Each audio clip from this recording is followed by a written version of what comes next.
নমস্কার। আজকে পড়ব তুঙ্গভদ্রা তীরের প্রথম পর্বের 10 নম্বর পরিচ্ছেদ।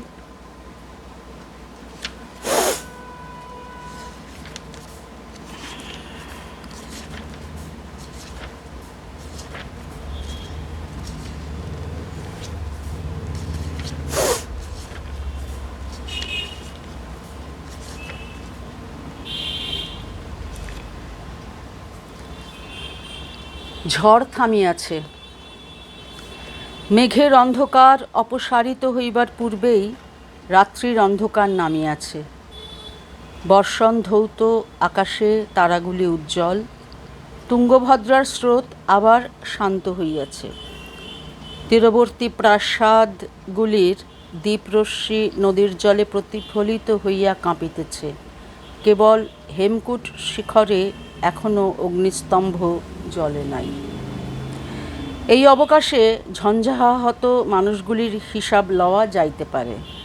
কিল্লাঘাটে যাহারা অতিথি সংবর্ধনার জন্য উপস্থিত ছিল, তাহারাও ঝড়ের প্রকোপে বিপর্যস্ত হইয়াছিল।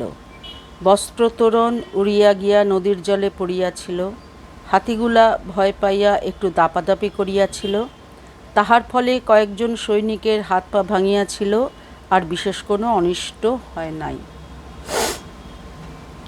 ঝড় অপগত হইলে কুমার কম্পন নৌকা তিনটির নিরাপত্তা সম্বন্ধে অনুসন্ধান করিবার চেষ্টা করিলেন, কিন্তু রাত্রি অন্ধকার, তীরস্থ গোলাকৃতি ছোট নৌকাগুলি কোথায় ভাসিয়া গিয়াছে, কুমার কম্পন কোনো সন্ধানই পাইলেন না। তখন তিনি সৈন্যদের ঘাটে রাখিয়া অশ্বপৃষ্ঠে রাজভবনে ফিরিয়া গেলেন। রাজাকে সংবাদ দিয়া কাল প্রত্যুষে তিনি আবার ফিরিয়া আসিবেন।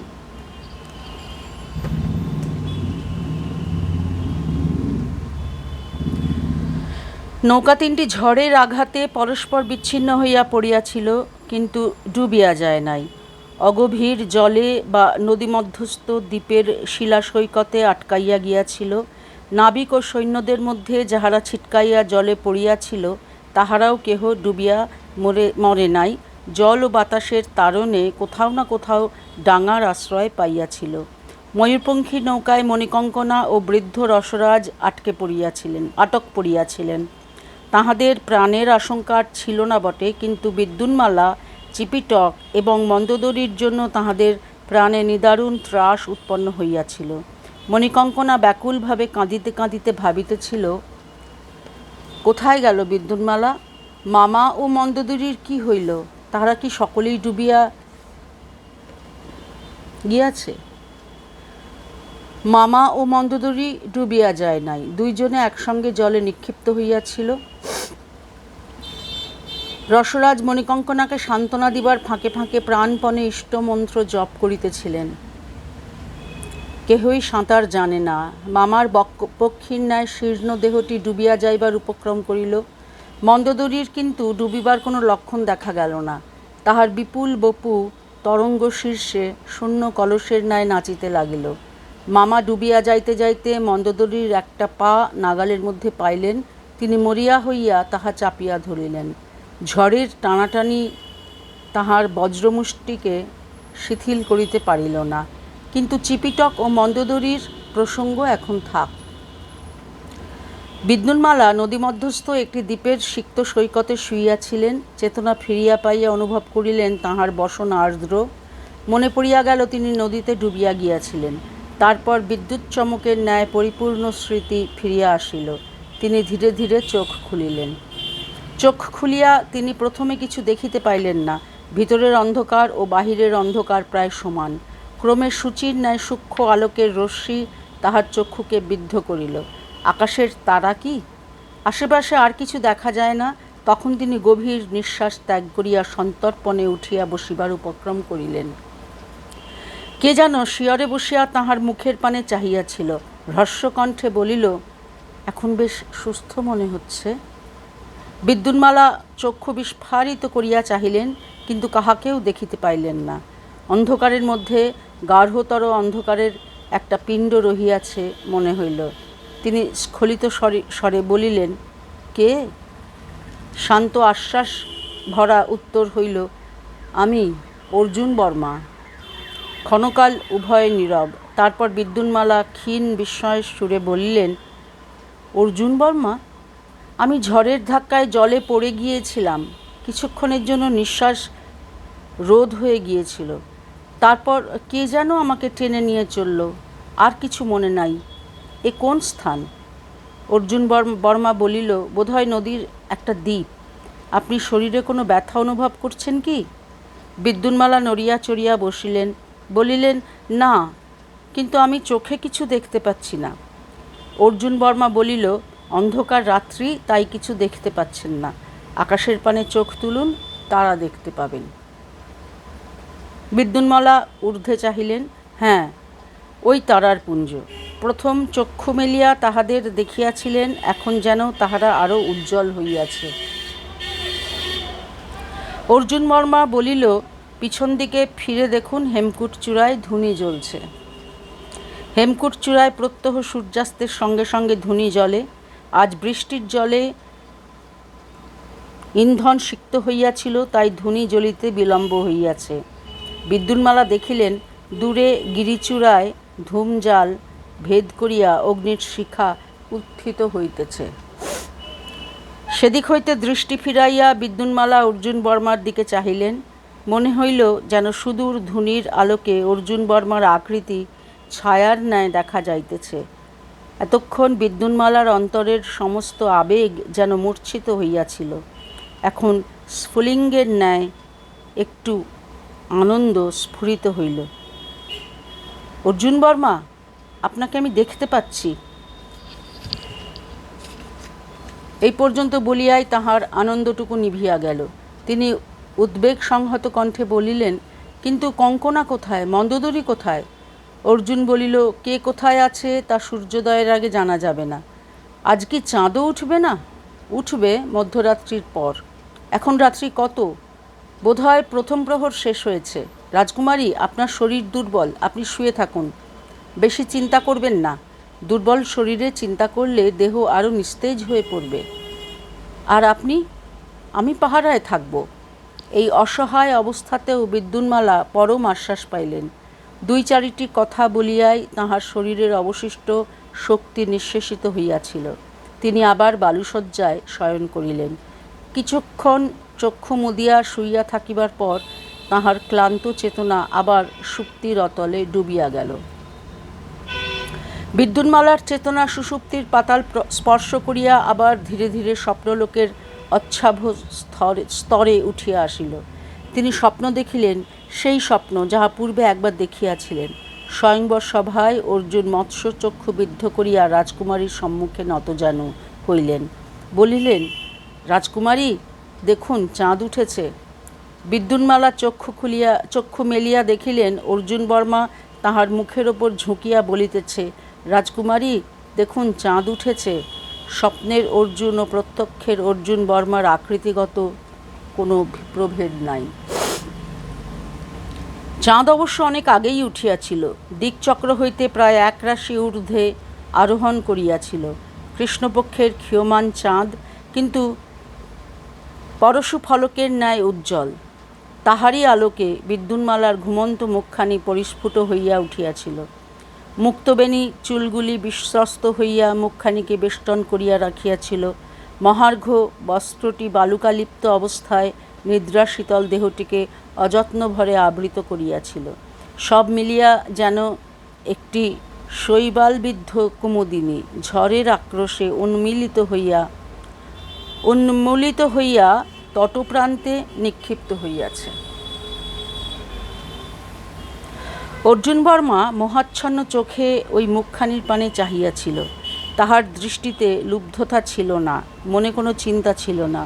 রম্মানী বৃক্ষ মানুষের মন যেমন অজ্ঞাতপূর্ব স্মৃতির জালে জড়াইয়া যায়, অর্জুন বর্মার মনও তেমনি নিগূঢ় স্বপ্নজালে আচ্ছন্ন হইয়া পড়িয়াছিল। আলোড়িত জলরাশির মধ্য হইতে রাজকন্যার অচেতন দেহ টানিয়া তোলার স্মৃতিও অসংলগ্নভাবে মনের মধ্যে জাগিয়াছিল। অনেকক্ষণ বিদ্যুন্মালার মুখের পানে চাহিয়া থাকিবার পর তাহার চমক ভাঙিল। ঘুমন্ত রাজকন্যার অনাবৃত মুখের পানে চাহিয়া থাকার রূঢ় ধৃষ্টতায় সন্ত্রস্ত হইয়া সে চকিতে উঠিয়া দাঁড়াইল। জ্যোৎস্না কুহেলির ভিতর নিমগ্ন প্রকৃতি বাষ্পাচ্ছন্ন চোখের দৃষ্টির ন্যায় অস্পষ্ট আবছা হইয়া আছে। অর্জুন চারিদিকে চক্ষু ফিরাইল, তারপর নিঃশব্দে সরিয়া গিয়া দ্বীপের কিনারা ধরিয়া পরিক্রমণ আরম্ভ করিল। চিরসঙ্গী লাঠি দুইটি আজ তাহার সঙ্গে নাই। নৌকা হইতে পতনকালে নৌকাতেই রহিয়া গিয়াছিল। বলরাম যদি বাঁচিয়া থাকে, হয়তো লাঠি দুটিকে যত্ন করিয়া রাখিয়াছে। দ্বীপটি ক্ষুদ্র, প্রায় গোলাকৃতি। তীরে নুড়ি ছড়ানো বালুবেলা, মধ্যস্থলে বড় বড় পাথরের চাঙর উঁচু হইয়া আছে। অর্জুন বর্মা তীর ধরিয়া পরিক্রমণ করিতে করিতে নানা অসংলগ্ন কথা চিন্তা করিতে লাগিল। কিন্তু তাহার উদ্বিগ্ন জল্পনার মধ্যে মনের নিভৃত একটা অংশ রাজকন্যার কাছে পড়িয়া রহিল। রাজকুমারী একাকিনী ঘুমাইতেছেন। যদি হঠাৎ ঘুম ভাঙিয়া তাহাকে দেখিতে না পাইয়া ভয় পান, যদি দ্বীপের মধ্যে শৃগাল বা বনবিড়াল জাতীয় হিংস্র জন্তু লুকাইয়া থাকে। দ্বীপে কিন্তু হিংস্র জন্তু ছিল না। অর্জুন বর্মা এক স্থানে উপস্থিত হইয়া দেখিল কয়েকটি তীরচর ক্ষুদ্র পাখি জলের ধারে জড়সড় হইয়া দাঁড়াইয়া আছে। তাহার পদশব্দে টি টি হি শব্দ করিয়া উড়িয়া গেল। টিট্টিভ পাখি। বিদ্যুন্মালার কাছে ফিরিয়া আসিয়া অর্জুন বর্মা দেখিল তিনি যেমন শুইয়াছিলেন তেমনই শুইয়া আছেন, একটুও নড়েন নাই। অহেতুক উদ্বেগে অর্জুনের মন শঙ্কিত হইয়া উঠিল। সে তাহার শেয়রে নতজানু হইয়া মুখের কাছে মুখ আনিয়া দেখিল, না, আশঙ্কার কোনো কারণ নাই। ক্লান্তির বিবশ জড়তা কাটিয়া গিয়াছে। রাজকুমারী স্বপ্ন দেখিতেছেন। স্বপ্নের ঘোরে তাহার ভ্রু কখনো কঞ্চিত হইতেছে, কখনো অধরে একটু হাসির আভাস দেখা দিয়াই মিলাইয়া যাইতেছে। স্বপ্নলোকে কোন বিচিত্র দৃশ্যের অভিনয় হইতেছে কে জানে। অর্জুন বর্মা মনে মনে একটু ঔৎসুক্য অনুভব করিল। সে একবার চাঁদের দিকে চাহিল, একবার বিদ্যুন্মালার স্বপ্নমুগ্ধ মুখখানি দেখিল, তারপর মৃদুস্বরে বলিল, রাজকুমারী, দেখুন চাঁদ উঠেছে। এবার 11 নম্বর পরিচ্ছেদ। বিদ্যুন্মালা জাগ্রত লোকে ফিরিয়া আসিয়া সিধা উঠিয়া বসিলেন। অর্জুন বর্মার পানে বিস্ফারিত চক্ষে চাহিয়া রহিলেন। স্বপ্ন ও জাগরের জট ছাড়াইতে একটু সময় লাগিল। তারপর তিনি ক্ষীণ স্বরে বলিলেন, আপনি কথা বললেন? অর্জুন অপ্রতিভ হইয়া বলিল, আপনি বোধহয় খুব সুন্দর স্বপ্ন দেখছিলেন, আমি ভেঙে দিলাম। বিদ্যুন্মালা চাঁদের পানে চাহিলেন, মনে মনে ভাবিলেন, স্বপ্ন এখনো ভাঙে নাই। অর্জুন বর্মা সংকুচিতভাবে একটু দূরে বসিল, বলিল, রাজকুমারী, আপনার শরীরের সব গ্লানি দূর হয়েছে? চাঁদের দিকে চাহিয়া থাকিয়া বিদ্যুন্মালা বলিলেন, হ্যাঁ, এখন বেশ স্বচ্ছন্দ মনে হচ্ছে। রাত কত? হেমকূট শিখরে অগ্নিস্তম্ভ নির্ধূম শিখায় জ্বলিতেছে। নদীর তীরস্থ গৃহগুলিতে দ্বীপ নিভিয়া গিয়াছে। অর্জুন বলিল, 3য় প্রহর। এখনও রাত্রি শেষ হইতে বিলম্ব আছে। যতক্ষণ সূর্যোদয় না হয় ততক্ষণ স্বপ্নকে বিদায় দেবার প্রয়োজন নাই। রাজকুমারী মনে মনে যেন একটু জল্পনা করিতেছেন। তারপর মন স্থির করিয়া তিনি অর্জুন বর্মার পানে ফিরিলেন, বলিলেন, ভদ্র, আজ আপনি আমার প্রাণ রক্ষা করেছেন। অর্জুন গলার মধ্যে একটু শব্দ করিল, উত্তর দিল না। বিদ্যুন্মালা বলিলেন, আপনার পরিচয় আমি কিছুই জানি না, কিন্তু আমার প্রাণদাতার পরিচয় আমি জানতে চাই। আপনি সবিস্তারে আপনার জীবন কথা আমাকে বলুন, আমি শুনব। অর্জুন বিহ্বল হইয়া বলিল, দেবী, আমি অতি সামান্য ব্যক্তি, আমার পরিচয় কিছু নাই। বিদ্যুন্মালা বলিলেন, আছে বই কি, আপনি নিজের কার্যের দ্বারা খানিকটা আত্মপরিচয় দিয়েছেন, কিন্তু তা সম্পূর্ণ নয়। আপনার সম্পূর্ণ পরিচয় আমি জানতে চাই। অর্জুন দ্বিধাগ্রস্ত নতমুখে চুপ করিয়া রহিল। উত্তর না পাইয়া বিদ্যুন্মালা একটু হাসিলেন, বলিলেন, অবশ্য আপনি ক্লান্ত, এই দুর্যোগের পর ক্ষণকালের জন্য বিশ্রাম করেননি। আপনি যদি ক্লান্তিবশত কাহিনী বলতে না পারেন তাহলে থাক। আপনি বরং নিদ্রা যান, আমি তো এখন সুস্থ হয়েছি, আমি জেগে থেকে পাহারা দেব। অর্জুন বলিল, না না, আমার নিদ্রার প্রয়োজন নেই। আপনি যখন শুনতে চান আমার জীবন কথা বলছি। রাত্রি শেষ না হওয়া পর্যন্ত আর তো কিছুই করবার নেই। বিদ্যুন্মালা বলিলেন, তাহলে আরম্ভ করুন। অর্জুন কিছুক্ষণ হেঁট মুখে নীরব রহিল, তারপর ধীরে ধীরে বলিতে আরম্ভ করিল, আমার পিতার নাম রাম বর্মা, আমরা যাদব বংশীয় ক্ষত্রিয়। আমার পূর্বপুরুষেরা বহু শতাব্দী আগে উত্তর দেশ থেকে এসে কৃষ্ণা নদীর তীরে বসতি করেছিলেন। উত্তর দেশে তখন যবনের আবির্ভাব হয়েছে, মানুষের প্রাণে সুখ শান্তি নেই। দাক্ষিণাত্যে এসেও আমার পূর্বপুরুষেরা বেশি দিন সুখ শান্তি ভোগ করতে পারলেন না। পিছন পিছন যবনেরা এসে উপস্থিত হলো। উত্তরাপথের যে দুরবস্থা হয়েছিল, দক্ষিণাপথেরও সেই দুরবস্থা হলো। তারপর আজ থেকে শতবর্ষ পূর্বে বিজয়নগরে হিন্দু রাজ্য স্থাপিত হলো। যবনেরা কৃষ্ণা নদীর দক্ষিণ দিক থেকে বিতাড়িত হলো। আমার পূর্বপুরুষেরা কৃষ্ণার উভয় তীরে বসতি স্থাপন করেছিলেন। তাঁরা যবনের অধীনেই রইলেন। দাক্ষিণাত্যের যবনেরা দিল্লির শাসন ছিন্ন করে স্বাধীন রাজ্য প্রতিষ্ঠা করেছিল, তার নাম বহমনি রাজ্য। গুলবর্গা তার রাজধানী। আমার পূর্বপুরুষেরা যোদ্ধা ছিলেন, গুলবর্গার উপকণ্ঠে জমিজমা বাসগৃহ করেছিলেন। যখন যবন এসে গুলবর্গার রাজধানী স্থাপন করল, তখন তাঁরা যুদ্ধ ব্যবসায় ত্যাগ করলেন। কারণ যুদ্ধ করতে হলে যবনের পক্ষে স্বজাতির বিরুদ্ধে যুদ্ধ করতে হয়। তাঁরা অস্ত্র ত্যাগ করে শাস্ত্র চর্চায় নিযুক্ত হলেন। এসব কথা আমি আমার পিতার মুখে শুনেছি। সেই থেকে আমাদের বংশে বিদ্যার চর্চা প্রচলিত হয়েছে। কেবল আমি তার ব্যতিক্রম। কিন্তু নিজের কথা পরে বলবো, আগে আমার পিতার কথা বলি। আমার পিতা জীবিত আছেন, আমি দেখে এসেছি। কিন্তু এতদিনে তিনি বোধহয় আর জীবিত নেই। তিনি যুদ্ধবৃত্তি ত্যাগ করেছিলেন বটে, কিন্তু অন্তরে তিনি যোদ্ধা ছিলেন। কোনো দিন যবনের কাছে মাথা নত করেননি। গৃহে বসে তিনি বিদ্যাচর্চা করতেন। জ্যোতিষ ও গণিত বিদ্যায় তাঁর পারদর্শিতা ছিল। বিশেষত হিসাব নিকাশের কাজের জন্য তিনি গুলবর্গায় খ্যাতি অর্জন করেছিলেন। আমি ছেলেবেলা থেকে দেখছি গুলবর্গার বড় বড় ব্যবসায়ী তাঁর কাছে আসে নিজের ব্যবসার হিসাবপত্র বুঝে নেবার জন্য। এ থেকে পিতার যথেষ্ট আয় ছিল। আমার যখন 10 বছর বয়স, তখন আমার মা মারা যান। পিতা আর বিবাহ করেননি। আমি এবং পিতা ছাড়া আমাদের গৃহে আর কেউ ছিল না। আমার কিন্তু বিদ্যাশিক্ষার দিকে মন ছিল না। বংশের সহজাত সংস্কার আমার রক্তে বেশি আছে। ছেলেবেলা থেকে আমি খেলাধুলো, অস্ত্রবিদ্যা, সাঁতার, মল্লযুদ্ধ এইসব নিয়ে মত থাকতাম। একদল বেদিয়ার কাছে একটি গুপ্তবিদ্যা শিখেছিলাম, যার বলে এক দণ্ডে 3 ক্রোশ পথ অতিক্রম করতে পারি। পিতা আমার মনের প্রবণতা দেখে মাঝে মাঝে বলতেন, অর্জুন, তোমার ধাতু প্রকৃতিতে গোত্রপ্রভাব বড় প্রবল। তোমার কোষ্ঠীয় যোদ্ধার কোষ্ঠী। তুমি বিজয়নগরে গিয়ে হিন্দু রাজার অধীনে সৈনিক বৃত্তি অবলম্বন করো। আমি বলতাম, পিতা আপনিও চলুন। তিনি বলতেন, 7 পুরুষের ভিটা ছেড়ে আমি যাই কি করে? গৃহে দীপ জ্বলবে না, যবনেরা সব লুটেপুটে নিয়ে যাবে। তুমি যাও, হিন্দু রাজ্যে নিঃশঙ্কে বাস করতে পারবে। কিন্তু আমি যেতে পারতাম না। পিতাকে ছেড়ে একা চলে যেতে মন চাইতো না। এইভাবে জীবন কাটছিল। জীবনে নিবিড় সুখও ছিল না, গভীর দুঃখও ছিল না। তারপর আজ থেকে 10-12 দিন আগে রাত্রে দ্বীপ্রহরে পিতার এক বন্ধু এলেন। মহাধনী বণিক সুলতান আহমেদ শাহের সভায় যাতায়াত আছে। তিনি চুপি চুপি এসে বলে গেলেন, আহমেদ শাহ স্থির করেছে তোমাকে আর তোমার ছেলেকে গরু খাইয়ে মুসলমান করবে, তারপর তোমাকে নিজের দপ্তরে বসাবে।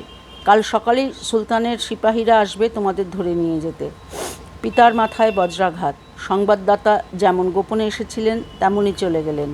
আমরা 2 পিতাপুত্র সারা রাত পরস্পরের মুখের পানে চেয়ে বসে রইলাম। মুসলমানেরা দুর্ধর্ষ যোদ্ধা, তাদের প্রাণে ভয় নেই। কিন্তু তারা দস্যুরূপে ভারতবর্ষে প্রবেশ করেছিল। সেই দস্যুবৃত্তি এখনও ত্যাগ করতে পারেনি। তারা লুঠ করতে জানে, কিন্তু রাজ্য চালাতে জানে না। আয় ব্যয়ের হিসাব রাখতে জানে না। তাই তারা কর্মদক্ষ বুদ্ধিমান হিন্দু দেখলেই জোর করে তাদের মুসলমান বানিয়ে নিজেদের দলে টেনে নেয়। পিতাকেও তারা গরু খাইয়ে নিজের দলে টেনে নিতে চায়, সেই সঙ্গে আমাকেও। রাত্রি যখন শেষ হয়ে আসছে, তখন পিতা বললেন, অর্জুন, আমার 50 বছর বয়স হয়েছে। কোষ্ঠী গণনা করে দেখেছি আমার আয়ু শেষ হয়ে আসছে। ম্লেচ্ছরা যদি জোর করে আমার ধর্মনাশ করে, আমি অনশনে প্রাণত্যাগ করব। কিন্তু তুমি পালিয়ে যাও, তোমার জীবনে এখনও সবই বাকি। নদী পার হয়ে তুমি হিন্দু রাজ্যে চলে যাও। আমি পিতার পা ধরে কাঁদতে লাগলাম। পিতা বললেন, কেঁদো না, আমরা যাদব বংশীয় ক্ষত্রিয়, স্বয়ং শ্রীকৃষ্ণ আমাদের পূর্বপুরুষ। তাঁকেও একদিন জরাসন্ধের অত্যাচারে মথুরা ছেড়ে দ্বারকায় চলে যেতে হয়েছিল। তুমি বিজয়নগরে যাও, ভগবান শ্রীকৃষ্ণ তোমাকে রক্ষা করবেন। বাইরে তখন কাক কোকিল ডাকতে আরম্ভ করেছে। আমি গৃহ ছেড়ে যাত্রা করলাম। আমার সঙ্গে শুধু এক জোড়া লাঠি। বেদিয়ারা আমাকে যে লাঠিতে চড়ে হাঁটতে শিখিয়েছিল সেই লাঠি। এই লাঠি একাধারে অস্ত্র এবং যানবাহন। বাড়ি থেকে বেরিয়েই শুনতে পেলাম অশ্বক্ষুর ধ্বনি। 4 জন অশ্বারোহী আমাদের ধরে নিয়ে যেতে আসছে। আমি আর বিলম্ব করলাম না, লাঠিতে চড়ে নদীর দিকে ছুটলাম। সওয়ারেরা আমাকে দেখতে পেয়েছিল, তারা আমাকে তাড়া করল, কিন্তু ধরতে পারল না। আমাদের গৃহ থেকে নদী প্রায় অর্ধক্রোশ দূরে। আমি গিয়ে লাঠিসুদ্ধ নদীতে ঝাঁপিয়ে পড়লাম। অশ্বারোহীরা আর আমাকে অনুসরণ করতে পারল না। সারাদিন নদীর স্রোতে ভাসতে ভাসতে কৃষ্ণা ও তুঙ্গভদ্রার সঙ্গমে এসে পৌঁছলাম। তারপর যা হলো সবই আপনি জানেন। অর্জুন নীরব হইল।